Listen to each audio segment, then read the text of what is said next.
If a charge on a body is 1 nano coulomb, body के ऊपर कितना charge दिया हुआ है 1 nano coulomb, then how many electrons are present in the body. सबसे पहली बात नंबर ऑफ इलेक्ट्रॉन्स की बात कर रहा है, नंबर ऑफ इलेक्ट्रॉन बॉडी के अंदर कितने मौजूद हैं वो हमको बताना है। यहाँ पर ना कंसेप्ट को समझते हुए चलना, ध्यान दीजिए कि बॉडी के ऊपर चार्ज कितना है पॉजिटिव। बॉडी के ऊपर जब पॉजिटिव चार्ज होता है तो इसका मतलब उसने इलेक्ट्रॉन लूज कर दिए। समझ आ गई बात, इलेक्ट्रॉन उसने लूज कर दिए, ये ध्यान रखिएगा। कई बार ना क्वेश्चन ट्विस्ट होकर के आता है, पूछ लेते हैं कि बॉडी ने इलेक्ट्रॉन गेन किया या बॉडी ने इलेक्ट्रॉन लूज किया, या लूज किया तो कितना इलेक्ट्रॉन लूज किया। कई बार चार ऑप्शंस में ऐसा भी लिख के आएगा कि बॉडी लॉस्ट इतना इलेक्ट्रॉन्स, दूसरा ऑप्शन होगा बॉडी गेन्ड इतना इलेक्ट्रॉन्स। तो नंबर ऑफ इलेक्ट्रॉन तो सेम दिया होगा, लेकिन होगा बॉडी लॉस और बॉडी गेन, बॉडी ने इलेक्ट्रॉन गेन किया या बॉडी ने इलेक्ट्रॉन लूज किया। तो वहां पे ना कई बार बच्चे धोखा खा जाते हैं। तो याद रखिएगा, अगर बॉडी के ऊपर पॉजिटिव चार्ज है इसका मतलब it has lost some electrons, number 1। अच्छा जी, अब यहाँ पर ना चार्ज की वैल्यू हमको 1 नैनो कूलम दे रखी है, तो क्वांटाइजेशन के हिसाब से Q is equal two plus minus any हम फॉर्मूला लगा सकते हैं। क्वांटाइजेशन में यहाँ पर ये जो Q की वैल्यू है this is 1 nano coulomb, nano का मतलब 10 टू द पावर -9। अब प्लस माइनस लगाने की ना जरूरत नहीं है, कैलकुलेट करते वक्त प्लस माइनस लगाने की जरूरत नहीं है, क्योंकि अगर बॉडी के ऊपर पॉजिटिव चार्ज था तो हमने पता लगा लिया कि बॉडी ने तो इलेक्ट्रॉन लूज किया है। अगर यहीं पे इलेक्ट्रॉन नेगेटिव, यहाँ पे नेगेटिव चार्ज लगाया होता तो हम बोल देते कि बॉडी ने इलेक्ट्रॉन गेन किया है। तो एन ऐसे ही छोड़ दो, 1.6 into 10 to the power -19 electron लगा दो। इलेक्ट्रॉन की वैल्यू असल में ना ये जो हम बोलते हैं कि ये E की value 1.6 into 10 to the power -19 है, इसका मतलब है चार्ज ऑन द प्रोटॉन या magnitude of charge on the electron. अब यहाँ पर क्या करो, n की वैल्यू निकालने के लिए क्या करेंगे, 1 into 10 to the power -9 divided by 1.6 into 10 to the power -19। अब -9 और -19 कैंसिल हो गया, यहाँ पर बना -10। तो अगर आप n को सॉल्व करते हो तो यहाँ लिखते हो 1 डिवाइडेड बाय 1.6 और 10 टू द पावर -10 ऊपर चला जाएगा, ये हो जाएगा पॉजिटिव। अब डेसिमल हटा दिया तो एक 10 और बढ़ गया, तो n की वैल्यू हो गई 10 टू द पावर 11/16। अब इन चारों ऑप्शन में से ना आइडेंटिफाई करना थोड़ा सा मुश्किल हो जाता है, तो सुनिए क्या करना पड़ेगा आपको। यहाँ पर आप एक काम करो, यहाँ लिखो 100 into 10 to the power 9 divided by 16। अब 10 टू द पावर 9 है देखो यहाँ पर, और 16, 100 को 16 से डिवाइड करोगे तो क्या होगा, 16 इंटू 6 96 होता है। तो यहाँ हो गया 6.25 into 10 to the power 9। Option number कौन सा हमारा ठीक है, ऑप्शन बी। क्लियर हो गया। OMR शीट जब मिलेगा आपको तो उसमें बी ऑप्शन पे सर्कल कर देना अगर इस टाइप का क्वेश्चन आता है, मतलब कैलकुलेट करने के बाद। अगर यही क्वेश्चन आता है फिर तो ऑप्शन बी होगा ही। चलिए जी, क्वेश्चन नंबर 2 पे बढ़ते हैं। क्वेश्चन 2 कहता है each of 2 point charges are doubled and their distance is halved, force of interaction becomes n times where n is. अब क्वेश्चन को समझिए जरा, 2 पॉइंट चार्जेस है, ठीक है ना, 2 पॉइंट चार्जेस, एक ले लेते हैं Q1, दूसरे को ले लेते हैं Q2, और दोनों के बीच में डिस्टेंस ले लेते हैं r, ठीक है ना। अब यहाँ पर जो फोर्स की वैल्यू होनी चाहिए वो क्या होनी चाहिए, K Q1 Q2 divided bye R square. अब K का मतलब क्या है, 1/4πε0, ठीक है ना, ये फोर्स होना चाहिए। अब कंडीशन क्या कहता है कि जो चार्जेस हैं वो डबल कर दिए, दोनों चार्जेस को डबल कर दिया, यानी कि Q1 की जगह पे आप क्या लिखेंगे, अब जो नया वाला चार्ज है उसको हम Q1 डैश ले लेते हैं, उसकी जगह हम कर देते हैं 2Q1, और जो दूसरा चार्ज है Q2 डैश वो हो गया 2Q2, डबल हो गया, ठीक है ना। और दोनों के बीच का जो डिस्टेंस है वो आधा कर दिया, तो R डैश की वैल्यू क्या हो गई, R/2। अभी फोर्स की वैल्यू निकालते हैं।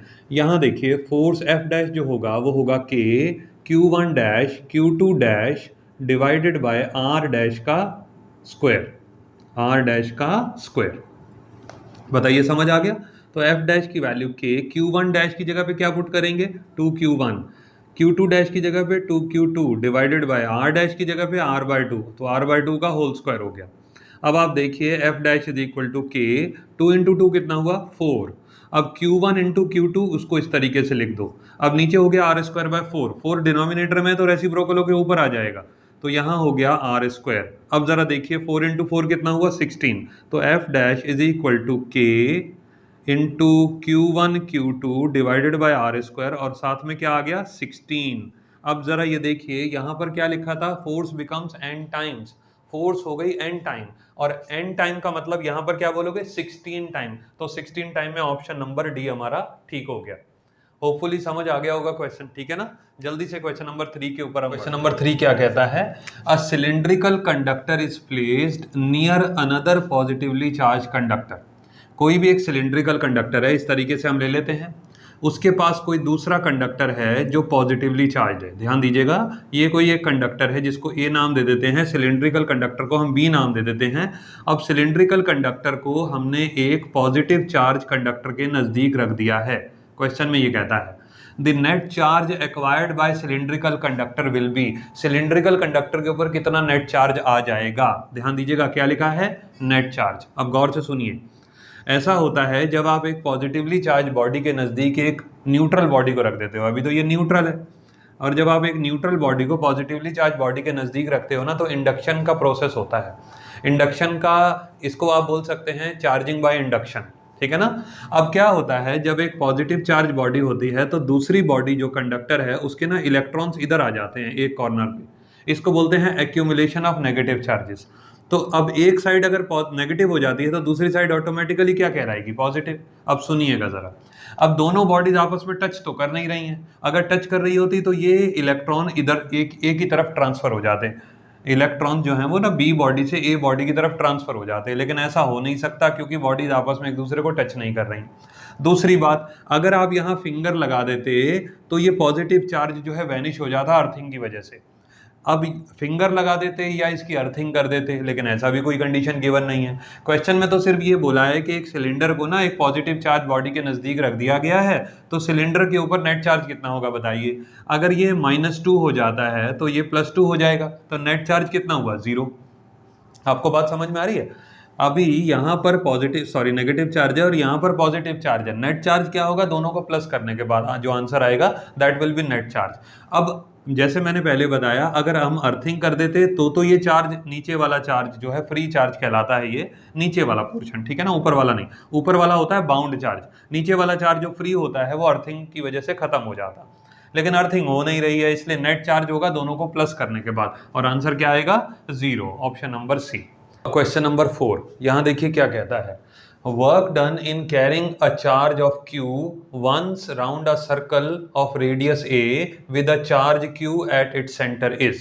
क्या मीनिंग है क्वेश्चन का, एक कैपिटल Q चार्ज है, यहाँ पे बड़ा सा चार्ज है, उसके आसपास एक छोटे चार्ज को इस तरीके से घुमाया जा रहा है और सर्कल फॉर्म में, ठीक है ना।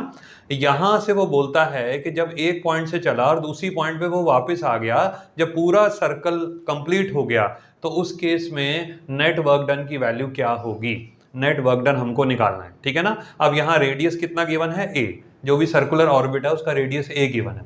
अब जैसे ही ये Q चार्ज, अब यहाँ पे गौर करिए जरा, वर्क डन का जनरल फॉर्मूला क्या होता है, V × Q, है ना। अगर आप पोटेंशियल की वैल्यू कैलकुलेट कर लें, उसको Q से मल्टीप्लाई कर दें तो भी वर्क डन आ सकता है, लेकिन उससे भी एक सिंपल तरीका बताता हूं। बताइए वर्क का जनरल फॉर्मूला क्या होता है, force into displacement, net displacement होता है। अब नेट डिस्प्लेसमेंट कितना हुआ, Q यहां पर था और वापस Q वहीं पर आ गया, तो फाइनल डिस्प्लेसमेंट कितना हुआ, जब फाइनल डिस्प्लेसमेंट 0 हो गया तो फाइनली वर्क डन भी कितना, 0 हो जाएगा। समझ आई बात। देखिए Q अगर यहाँ पे वापस लौट के आएगा तो उस केस में नेट डिस्प्लेसमेंट की वैल्यू 0 हो गई, नेट डिस्प्लेसमेंट 0 हो गया तो वर्क डन भी 0 हो गया, ठीक है ना। एक चीज आप इसको दूसरे तरीके से भी समझ सकते हैं। अब यहाँ पे हमने एक फॉर्मूला लगाया है, potential into charge is equal to work done. अब चार्ज तो हमको गिवन है, अगर हम पोटेंशियल की वैल्यू कैलकुलेट कर लें तो भी हमारा आंसर आ जाएगा, ठीक है ना। लेकिन एक बात याद रखो कि पोटेंशियल नहीं होता सिर्फ यहाँ पे, यहाँ होता है potential difference, VA minus VB, potential difference. बहुत सारे बच्चे ना ये गलत समझते हैं कि वर्क डन की वैल्यू सिर्फ VQ है, इतने से काम चल जाएगा, इससे नहीं चलेगा। ये जो V है इसका मतलब है पोटेंशियल डिफरेंस। अब स्टार्टिंग पॉइंट भी वही, घूम करके जब वापस आ गए तो एंड पॉइंट भी वही, तो जो स्टार्टिंग का पोटेंशियल था वही एंड पॉइंट का पोटेंशियल हो गया, तो VA और VB दोनों का पोटेंशियल सेम हो गया ना, क्योंकि स्टार्टिंग पॉइंट भी A है और जो एंड पॉइंट B है वो भी वही पॉइंट है, कोइंसाइड कर रहे हैं। अब जब दोनों पॉइंट सेम हो गए तो नेट पोटेंशियल की वैल्यू क्या होगी, नेट पोटेंशियल डिफरेंस 0 हो गया, 0 से Q को मल्टीप्लाई करोगे फाइनल वर्क डन कितना आएगा, 0। तो option number D. Question number 5 क्या कहता है, electric field at a point of distance r from a uniformly charged wire of infinite length having linear charge density lambda is directly proportional to। अब एक जो infinite wire है, मान लीजिए infinite wire है और यहाँ पर एक चीज़ क्या लिखी है, यूनिफॉर्मली चार्ज। यूनिफॉर्मली चार्ज का मतलब आप इसको इस तरीके से ले सकते हैं, अगर आपको लाइन चार्ज का कंसेप्ट मालूम है तो ये लाइन चार्ज ही होता है, ठीक है ना। कोई भी ऐसी बॉडी जिसकी लंबाई बहुत ज़्यादा हो उसकी थिकनेस के मुकाबले, और उसके ऊपर अगर हम कोई चार्ज सप्लाई कर देते हैं तो that body is known as linear body, ठीक है ना, या line charge, linearly charge body. उस केस में लैम्डा का कंसेप्ट आता है जिसको बोलते हैं लीनियर चार्ज डेंसिटी। नाउ अब जो इलेक्ट्रिक फील्ड होती है ना, इस वायर का जो डेरिवेशन है जब आप करते हो तो इलेक्ट्रिक फील्ड की value due to this line charge वो आता है 2 pi epsilon naught r upon 2 pi epsilon naught r. अब यहाँ पे आर क्या हो गया, जिस डिस्टेंस पॉइंट पे, एक पर्टिकुलर पॉइंट पे आप इलेक्ट्रिक फील्ड निकाल रहे हो उसकी जो दूरी है वो दैट इज आर। अब अगर आर के हिसाब से इलेक्ट्रिक फील्ड को ऑब्जर्व करोगे तो वो क्या बनेगा, E is inversely proportional to r, और इनवर्सली प्रोपोर्शनल का मतलब आर टू द पावर -1। इनमें से कौन सा ऑप्शन ठीक होता है, देखिए आप, ए ऑप्शन ठीक है।